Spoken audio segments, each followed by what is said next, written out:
Hello rational minds. ఈరోజు video ఏంటంటే మొత్తం మానవ పరిమాణంలో అత్యంత విషాదకరమైన విషయం ఏమిటంటే మనిషికి భావోద్వేగాలు రావడమే. నేను ఎందుకు ఈ మాట అన్నానో మీకు చెప్తాను, వినండి. ఈ వీడియో ఎండ్ అయ్యేసరికల్లా ఈ లైన్కి న్యాయం చేస్తాను నేను. సో ఫస్ట్ థింగ్, అసలు హ్యూమన్ ఎవల్యూషన్ ఎలా జరిగింది, భూమి మీద ప్రాణం ఎలా పుట్టింది? దాదాపు 350 కోట్ల సంవత్సరాల క్రితం సముద్ర భూగర్భంలో జరిగిన కొన్ని రసాయనిక చర్యల వల్ల ఒక సింగిల్ సెల్యులర్ ఆర్గానిజం అనేది పుట్టింది. నాకు, మీకు, ఈ జగత్తులో ఉంటున్న మొత్తం జీవరాశులకి తల్లదే. ఆ సింగిల్ సెల్యులర్ ఆర్గానిజం అనేది పరిమాణం చెందుతూ కొన్ని కోట్ల సంవత్సరాలు ఫస్ట్ హ్యూమన్ లీనియేజ్ డ్రయాఫిథీకస్ అనేవాడు పుట్టాడు. వీడే మొదటి మానవుడు. ఈ మొదటి మానవుడు భూమి మీద తిరిగే టైంకే వీడికి కాళ్ళు, చేతులు, ముక్కు, కళ్ళు సేమ్ ఒక మనిషి ఎలా కనపడుతున్నాడో అన్ని భాగాలు కూడా పూర్తిగా డెవలప్ అయిపోయి వీడికి బేసిక్ ఎమోషన్స్ అన్నీ కూడా ఫౌండేషన్ పడింది ఈ మొదటి దశలోనే. వీడికి ఫియర్ అనేది ఇక్కడే తెలుసు, లవ్ అనేది తెలుసు, క్యూరియాసిటీ అనేది తెలుసు, యాంగర్ అనేది కూడా తెలుసు. అండ్ మోరోవర్ వీళ్ళకు పుట్టిన వాళ్ళకు కాళ్ళు చేతులు వచ్చి వేటాడడం నేర్చుకునేంత వరకు కూడా వీళ్ళే ప్రొటెక్ట్ చేసుకోవాలి అన్న కనీస విచక్షణ కూడా ఈ డ్రయాఫిథీకస్ అనే స్టేజ్లోనే మనిషికి ఉందన్నమాట. ఈ డ్రయాఫిథీకస్ నుండి కొన్ని లక్షల సంవత్సరాలు పరిమాణం చెంది రమాఫిథీకస్ అయ్యాడు. ఈ రమాఫిథీకస్ నుండి మళ్ళీ కొన్ని లక్షల సంవత్సరాలు పరిమాణం చెంది ఆస్ట్రలాఫిథీకస్ అయ్యాడు. ఈ ఆస్ట్రలాఫిథీకస్ వరకంతా కూడా హ్యూమన్ ఎవల్యూషన్ ఒక ఎత్తు, దీని తర్వాత జరిగిందంతా కూడా ఒక ఎత్తు.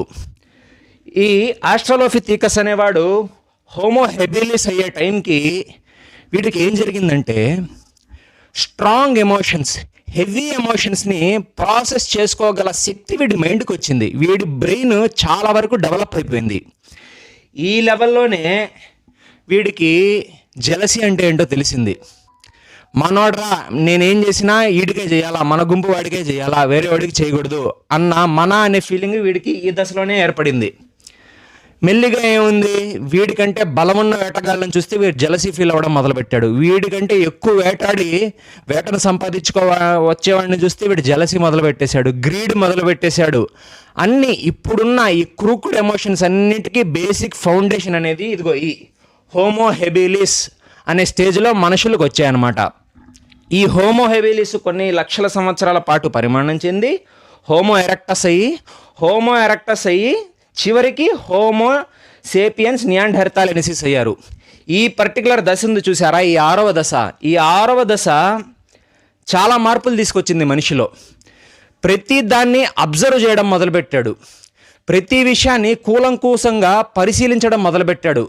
చాలా వరకు బ్రెయిన్ అనేది గ్రో అయింది ఈ 6వ దశలోనే మనిషికి. తర్వాత చివరి దశ అంటే హోమోసేపియన్స్, అంటే మీరు నేను, ఈ దొంగ సచ్చిన వల్ల మనమే అన్నమాట. ఈ దశకు వచ్చేసరికి మనిషి ఎంత తెలివైనోడయ్యాడంటే మానవ మేధస్సుకు పరాకాష్ట అన్నట్టుగా తయారయ్యాడు. ఈ దశలో మనిషికి అన్నీ కూడా పీక్లోనే ఉన్నాయి. మీరు బాగా అబ్జర్వ్ చేయండి, మన జెన్జీ పిల్లలు ఉన్నారు, జెన్జీ కావచ్చు, జెన్ ఆల్ఫా పిల్లలు ఉన్నారు, వీళ్ళకి అన్ని పీక్లోనే ఉంటాయి. వీళ్ళకి లవ్ పీక్లోనే, లస్ట్ పీక్లోనే, అగ్రెషన్ పీక్లోనే, జెలసీ పీక్లోనే, అన్నీ కూడా ఆఖరికి ట్రస్ట్ ఇష్యూస్ కూడా పీక్లోనే ఉన్నాయి. ప్రతి ఎమోషన్కి కూడా పరాకాష్ట రీచ్ అయిపోయింది ఈ స్టేజ్కి వచ్చేసరికి, హోమోసేపియన్స్కి వచ్చేసరికి. తర్వాత జరగబోయేది ఏంటో తెలుసా? తర్వాత ఏమీ లేదు, మనుషులు మెల్లంగా జంతువుల్లా మారిపోతాం. ఎందుకంటే ప్రతి దానికి ఒక ఎండ్ అనేది ఉంటుంది, ఒక పర్టికులర్ మెచ్యూరిటీ పాయింట్ అనేది ఉంటుంది. అది దాటిపోయాడనుకో మళ్ళీ మనిషి మొదటికే వస్తాడు. అంటే ఇక్కడ డాగ్స్ అని రాశాను చూడండి, అంటే కుక్కలు అవుతామని చెప్పట్లా.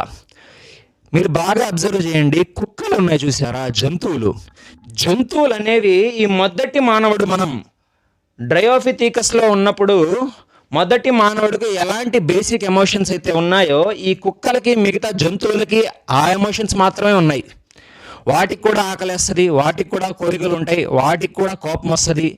ఈ బేసిక్ ఎమోషన్స్ దగ్గరే ఆగిపోయాయి యానిమల్స్ అన్నీ. మనం మాత్రం పరిమాణం చెందుతూ చాలా తెలివిగా తయారయ్యాము. నెక్స్ట్ జరగబోయేది ఈ దశే. ఇప్పుడు కుక్కలు చూడండి, వాటికి వావి వరసలు ఉండవు, సిగ్గు ఉండదు. జంతువులు బట్టలు తొడుక్కొని తిరుగుతాయి మనలాగా. ఆ సిగ్గు అనే కాన్సెప్టే వాటికి ఉండదు, ఆ ఎమోషన్ వాటికి తెలీదు. వావి వరసలు అసలు ఉండవు. మేటింగ్ సీజన్ వచ్చిందనుకోండి, దగ్గరలో ఏ మగ కుక్క ఉంటే ఆ మగతో మేటింగ్ అయిపోతుంది. మొదటి ఈత ఒక కుక్కతో పిల్లల్ని గంటది, రెండో ఈత ఇంకో కుక్కతో పిల్లల్ని గంటది, మూడో ఈత ఇంకో కుక్కతో పిల్లల్ని గంటది. వాటికి వావి వరసలు లాంటివి ఏమి ఉండవు, అటాచ్మెంట్లు తొక్క తోటకూర ఏమీ ఉండవు. నెక్స్ట్ మన మనుషులు రీచ్ అవ్వబోయే స్టేజ్ కూడా ఇదే. మనకు కూడా రానున్న రోజుల్లో మన తర్వాత వచ్చే తరాలకి వావి వరసలు ఉండవు. ఎవరిది దొరికితే అది, ఎవడు దొరికితే వాడు, ఇంకంతే. వాటికి మనం ఇన్ని దరిద్రాలు చూసేసాం ఈ ప్రపంచంలో బతికి. ఈ జెన్జీ కావచ్చు, మన పైన ఉన్న మిలీనియన్స్ కావచ్చు, మనం కరోనా లాంటి పాండమిక్ని చూసేసాము, వార్స్ చూసేసాము. హ్యూమన్ సివిలైజేషన్లో జరిగే పెద్ద రెవల్యూషన్ని మనమే చూసాం, ఈ జెన్జీసే చూసాం. అండ్ ఆర్టిఫిషియల్ ఇంటెలిజెన్స్ని కూడా మనమే చూసాం, మనమే ఫస్ట్ ఎక్స్పీరియన్స్ చేసింది. సో చాలా దరిద్రాలని చూసేసాము. ఈ ఒక్క దరిద్రాన్ని కూడా అదృష్టం ఉంటే చూసి చచ్చిపోదాము. సో ఇదన్నమాట. మొత్తం 7 దశల్లో హ్యూమన్స్కి ఎలా ఎమోషన్స్ వచ్చాయి, ఆ ఎమోషన్స్ ఎలా మెచ్యూర్ అయ్యాయి, చివరికి మన దశ వచ్చేసరికి మనం ఎందుకు ఇలా తయారయ్యాము, తర్వాత ఎలా తయారవబోతున్నాము, ఇవన్నీ కూడా మీకు ఈ వీడియోలో చెప్పాను. అండ్ మీరు బాగా అబ్జర్వ్ చేసినట్టయితే నేను మొత్తం వీడియోస్ సింగిల్ టేక్లో లాగొట్టేస్తున్నా. అదంత ఈజీ కాదు, దానికి చాలా ప్రిపరేషన్ కావాలా. దీనికంటే better content, better psychological content నా ఛానల్లో భవిష్యత్తులో చాలా రాబోతుంది. అండ్ ఛానల్కి ఫస్ట్ టైం వచ్చిన వాళ్ళు ఎవరైనా ఉంటే సబ్స్క్రైబ్ చేసుకోండి and be a part of this beautiful journey. అంతే. Thank you. కష్టఫలి. రోజుకు 1 గంట ఎక్సర్సైజ్ చేయండి. ఎవ్రీ మీల్లో ప్రోటీన్ని, ఫైబర్ని ప్రయారిటైజ్ చేసుకోండి.